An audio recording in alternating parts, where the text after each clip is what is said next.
আমরা কালকে দেখেছি সন্দেশখালীতে কর্তব্যরত অবস্থায় রিপাবলিক বাংলার প্রতিনিধি তরুণ সাংবাদিক সন্টু পান এবং তার ভিডিওগ্রাফারকে যেভাবে নোটিশ না দিয়ে, ওয়ারেন্ট না দেখিয়ে, অভিযোগ না জানিয়ে, আত্মপক্ষ সমর্থনের সুযোগ না দিয়ে প্রথমে লঞ্চ থেকে নামিয়ে দেওয়া হয়েছে, ভুটভুটি থেকে। মধ্যযুগীয় বর্বরতা বললেও খুব খারাপ হয়।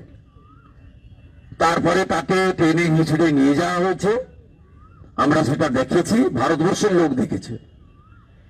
এবং যেটা সকালবেলা আমরা অভিযোগ আকারে পেয়েছি, তাকে রাত্রে খাওয়ার পর্যন্ত দেওয়া হয়নি। এবং একটু আগে সন্দেশখালী থেকে বেরিয়ে আসার সময় আমি মিনাখাতে শুনলাম যে তাকে পুলিশ রিমান্ডে নেওয়া হয়েছে, পুলিশ কাস্টডিতে। আমি প্রথমত এর নিন্দা জানাই, ধিক্কার জানাই। এবং এই সংবাদ সম্মেলনটি আমি ভারতীয় জনতা পার্টির কার্যালয়, আমার নিজস্ব কার্যালয় অথবা লিডার অব অপোজিশন হিসেবে বিধানসভা বা বিধানসভার গেটে না করে এখানে করছি। এই কারণে আমি আশা করেছিলাম যে প্রেস ক্লাব, যা একটি নির্বাচিত সংগঠন, তারা তাদের রাজনীতি ব্যক্তিগত সম্পর্কের ঊর্ধ্বে উঠে তারা এই ধরনের একটি প্রেস কনফারেন্স অর্গানাইজ করবেন এবং ঘটনার নিন্দা করবেন। এবং তারা রাজ্যের মুখ্যমন্ত্রীকে, পুলিশ মন্ত্রীকে, ডিজিপিকে আবেদন করবেন যাতে দ্রুত এই সাংবাদিককে এবং ভিডিওগ্রাফারকে মুক্তি দেওয়া হয় এবং প্রপার ইনভেস্টিগেশন বা তদন্ত করে সেকশন 41-এ নোটিশ দিয়ে অথবা কোর্ট থেকে সমন বা ওয়ারেন্ট প্রেয়ার করে তার বিরুদ্ধে যদি সত্য অভিযোগ থাকে আইনত ব্যবস্থা নেবেন।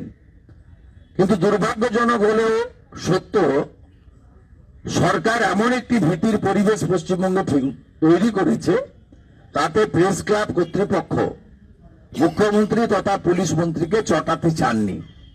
তারা যে কাজটা করার কথা, সে কাজটা লিডার অব অপোজিশন প্রায় 4 ঘন্টা সন্দেশখালীতে থেকে আমি এতটা পথ ছুটে ছুটে এসে আপনাদের ইউটিউবারদের বিরুদ্ধে সরকারের এই ব্যবস্থাপনার ক্ষেত্রে, এই আক্রমণের ক্ষেত্রে আমি কিন্তু প্রতিবাদের ভূমিকা নিয়েছিলাম। ঠিক একইভাবে আজকে রিপাবলিকের সাংবাদিক হিসেবে নয়, একজন তরুণ সাংবাদিক, তাকে অন্যায়ভাবে, বেআইনিভাবে একটা ক্রিমিনাল শাহজাহান, যাকে পুলিশ ধরতে পারে না, ধরে দিতে পারে না, হাইকোর্টকে বলতে হয় যে অবিলম্বে মূল আসামিকে সারেন্ডার করতে হবে, সিবিআই ইডিকে কেসে ট্যাগ করতে হবে। সেক্ষেত্রে সেকশন 41-এ নোটিশ দেওয়া যেত, তাকে তার বাড়ি পর্যন্ত ফেরার সুযোগ দিয়ে তার বাড়ি থেকে মধ্যরাত্রে বা সকালবেলা গ্রেফতার করা যেত, থানায় ডেকে পাঠিয়ে 41-এ কমপ্লাই না করলে তাকে অ্যারেস্ট করা যেত, তার বিরুদ্ধে যে অভিযোগ ছিল সেই অভিযোগের 2 দিন 3 দিন তদন্ত করিয়ে তাকে কোর্ট থেকে ওয়ারেন্ট প্রেয়ার করে অ্যারেস্ট করা যেতে পারত। তাকে আত্মপক্ষ সমর্থনের জন্য যে কমপ্লেনটা মাননীয় এক মহিলা করেছেন বা করানো হয়েছে, তার কাউন্টার ভিডিও ফুটেজ ওই সময়কার সেই সাংবাদিকের কাছ থেকে নেওয়া যেতে পারত, কিন্তু এগুলোর কোনোটাই করেনি। আমার মনে হয়েছে সন্টু পান মহোদয়, তৃণমূল কংগ্রেসের যিনি কোম্পানির ম্যানেজিং ডাইরেক্টর তথা মাননীয় মুখ্যমন্ত্রীর খুব প্রভাবশালী ভ্রাতুষ্পুত্র, যিনি আবার তৃণমূলের একজন সাংসদও বটে, তাকে যখন ইডি ডাকে, অনেকবারই ডেকেছে, তখন ইডি তাকে ডাকে সিজিও কমপ্লেক্সে, তখন বাইরে অনেক সাংবাদিক মহোদয়ের হয়তো হাউসের নির্দেশে, হয়তো ব্যক্তিগত আশঙ্কা বা শঙ্কায় প্রশ্ন করার সেদিন হয়তো ইচ্ছা থাকলেও সাধ্যে কোলায়নি। কিন্তু সন্টু পান, তিনি কিন্তু সেদিন তাকে প্রশ্ন করেছিলেন, আমরা সবাই দেখেছি। হয়তো এই কারণে পশ্চিমবাংলার প্রিন্সকে প্রশ্ন করার জন্য একটা তাকে প্রতিহিংসার বশবর্তী হয়ে শাসকের ক্ষমতা, দম্ভ আর অহংকারের বহিঃপ্রকাশ ঘটিয়ে টেনে হিঁচড়ে তুলে নিয়ে যাওয়া হয়েছে। পুলিশ লকআপে খাবার দেওয়া হয়নি এবং পিসি চাওয়া হয়েছে। এই বর্বরতা, এই অন্যায়, একে বরদাস্ত করা যায় না।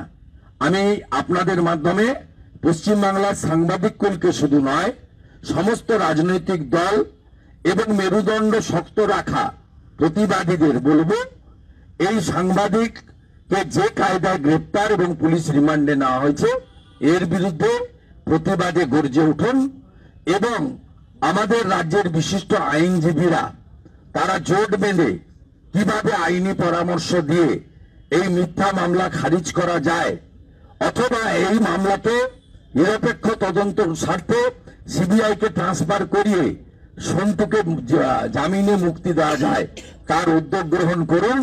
এই আবেদন আপনাদের মধ্য থেকে মাধ্যমে আমি আজকে রাখতে চাই। আজকে আমি সারা দিন সকাল থেকে বেরোনোর সময় থেকে এই কালো ব্যাজটা বুকে রেখেছি।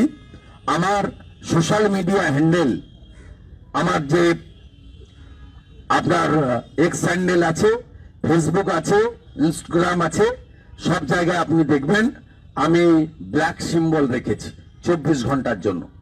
এটা আমার সিম্বলিক প্রোটেস্ট এই অ্যাট্রোসিটি এগেইনস্ট রিপোর্টার্স এবং সলিডারিটি টুয়ার্ডস দ্য জার্নালিস্ট।